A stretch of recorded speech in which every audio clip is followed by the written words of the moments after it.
Oke anak-anak, selamat pagi untuk kita semua. Saya berharap kalian tetap dalam keadaan sehat walafiat ya. Nah, saya juga tetap menganjurkan untuk tetap menjaga kesehatan di rumah ya. Pandemi COVID-19 ini sudah semakin merajalela dan kita sudah melihat bahwa semakin banyak korban ya, semakin banyak korban. Dan saya berharap juga kalian tetap menjaga kesehatan di rumah ya supaya tidak terjangkit. Nah, oke anak-anak, sebelum kita mulai materi kita pada pagi hari ini, saya berharap kita semua sudah mengawalinya dengan doa ya. Nah, jangan lupa berdoa sebelum memulai pelajaran ini. Nah, minggu yang lalu kita sudah membahas ya bagian pertama bagaimana manusia berdampingan dengan alam ya. Alam sebagai bagian hidup manusia. Dengan demikian, alam dan manusia itu sama sekali tidak terpisahkan. Nah, pada hari ini, pada pertemuan kedua semester genap ini, kita akan melihat topik bagaimana bersahabat dengan alam. Bersahabat dengan alam. Kalian tentunya sudah sering mendengar arti sahabat ya. Sahabat. Nah, mungkin ketika saya tanya kalian seseorang apa itu sahabat, mungkin kalian akan menjawab teman curhat ya, atau juga ya teman susah, teman sedih, tentunya teman dalam keadaan gembira juga. Nah, pada hari ini kita akan melihat bagaimana kita bersahabat dengan alam. Sebagaimana kita bersahabat dengan salah satu atau salah seorang teman kita, demikian juga kita harus bersahabat dengan alam. Nah, menjalin relasi persahabatan dengan alam ini sangat penting. Nah, kita akan melihat bagaimana cara kita sebagai manusia untuk bersahabat dengan alam. Nah, barang tentu bahwa keharmonisan antara alam dan manusia akan terjalin dengan baik. Jika apa? Jika manusia memiliki kehendak baik, ya. Jika manusia memiliki kehendak baik, ya, ini kehendak baik. Untuk apa? Untuk berusaha memanfaatkan dan mengelola, ya, memanfaatkan, mengelola, memelihara alam, ya. Manusia harus mempunyai kehendak yang baik untuk apa? Memanfaatkan, mengelola, memelihara alam. Ya, tentunya dengan bijak, ya. Memanfaatkan alam dengan bijak, mengelola alam dengan bijak, memelihara alam dengan bijak. Nah, sebab itulah yang dikehendaki oleh Allah. Nah, maka supaya manusia mampu bersahabat dengan alam, supaya manusia mampu memanfaatkan, mengelola, memelihara alam sesuai dengan kehendak Allah, maka manusia harus apa? Manusia harus menyadari peran dan tugasnya. Peran dan tugasnya. Manusia itu adalah citra Allah, ya, citra Allah. Maka manusia harus sungguh menyadari peran dan tugasnya sebagai citra Allah. Nah, manusia seperti yang sudah saya singgung di awal, manusia itu tidak dapat hidup tanpa alam, ya. Manusia tidak dapat hidup tanpa alam. Dan manusia juga tidak dapat hidup tanpa sumber daya alam, ya, atau SDA yang sering disingkat ya. Nah, maka manusia harus memanfaatkan alam dengan memperhatikan dampak positif ya, dampak positif dan negatif. Nah, agar apa? Agar keseimbangan ekosistem tidak terganggu, ya. Kalian sudah mempelajari mungkin di kelas berapa tentang ekosistem ya, ekosistem di pelajaran IPA. Nah, ekosistem alam itu supaya tidak terganggu, maka manusia harus sungguh menyadari jika melakukan suatu perbuatan, apa sih dampak positifnya, apa sih dampak negatifnya, ya, begitu. Nah, kita lanjut.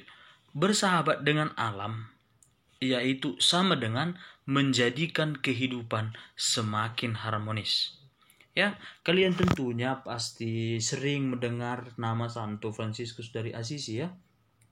Nah, kalau kalian tidak pernah mendengar nama Santo Fransiskus ini, ya mungkin kalian sudah terlalu.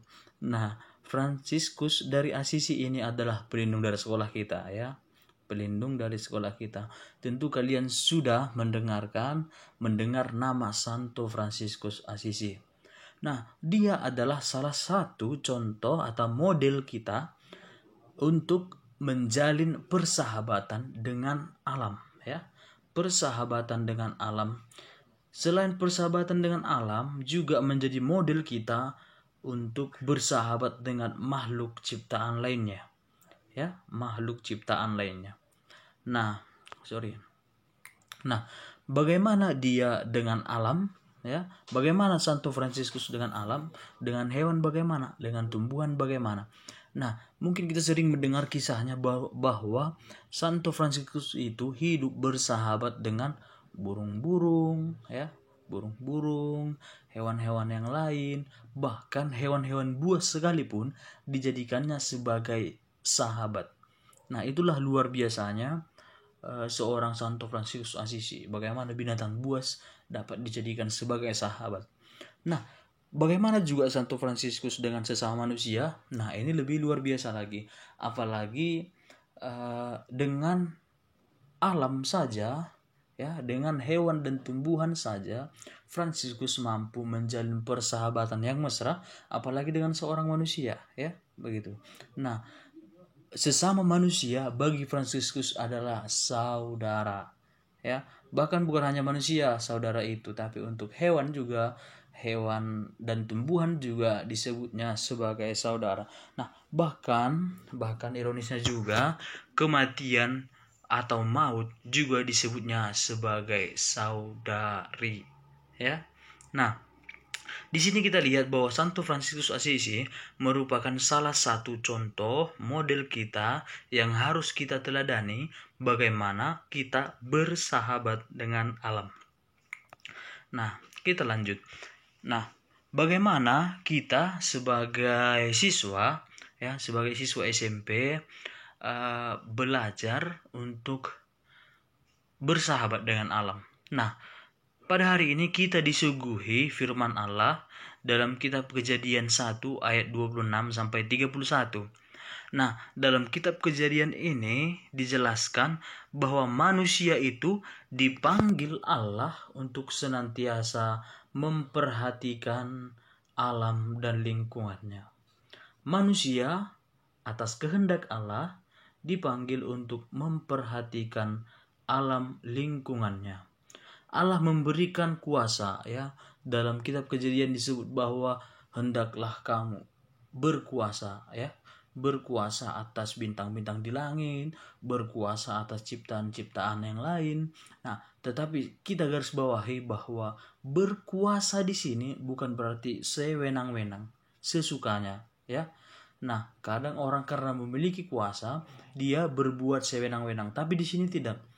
Allah memberikan kekuasaan kepada manusia, kuasa untuk apa? Kuasa untuk mengolah, mempergunakan dan melestarikan alam ciptaan. Nah, maka kuasa yang diberikan oleh Allah kepada manusia itu luar biasa ya, luar biasa. Tetapi itu jangan salah digunakan, sebab kuasa itu adalah untuk mengolah, mempergunakan, dan melestarikan alam ciptaan. Nah, seluruh alam ciptaan ini adalah mahakarya ya, mahakarya yang sangat luar biasa dari Allah. Nah, maka alam menjadi bukti karya Allah yang luar biasa ya. Bukti karya Allah yang luar biasa kepada manusia. Maka kita sebagai manusia apa yang dapat kita lakukan? Yaitu bersyukur. Jika kita bersyukur, maka kita akan mengolah, mempergunakan, dan melestarikan alam ciptaan itu dengan baik. Nah, oke anak-anak, mungkin untuk hari ini cukup sekian saja materi kita. Nah, di sini saya juga menyinggung bahwa minggu depan kita akan membahas salah satu dokumen gereja yang membahas tentang bagaimana manusia menjaga kelestarian lingkungan, ya. Bagaimana manusia menjaga kelestarian lingkungan. Nah, dokumen itu adalah Laudato Si, ya. Dokumen Laudato Si. Laudato Si. Nah, Laudato ini adalah pujian, si ini adalah dia atau nya. Nah, maka pujian kepadanya, ya. Si ini diikuti dengan kata kepada, ya, to dalam bahasa Inggrisnya. Nah, itu dalam bahasa Laudato Si ini ada dalam bahasa Latin, ya. Laudato itu artinya pujian, si itu kepadanya, untuknya. Maka Laudato Si adalah pujian kepadanya. Nah, itu adalah dokumen gereja yang membahas tentang bagaimana menjaga kelestarian lingkungan. Nah, minggu depan akan kita lihat kira-kira apa isinya, ya. Tentunya sekilas saja. Kalau kita membahas secara keseluruhan, mungkin satu semester pun tidak akan selesai. Tetapi kita akan menyinggung intinya saja dari dokumen ini. Nah, oke anak-anak, demikian materi kita pada hari ini.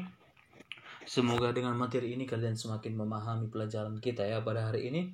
Nah, maka jangan lupa juga materinya supaya lebih dipahami, diringkas, dipindahkan ke catatannya. Oke? Nah, cukup sekian materi kita pada hari ini. Semoga kalian juga tetap menjaga kesehatan di rumah, ya. Atas perhatiannya saya ucapkan God bless us. Shalom.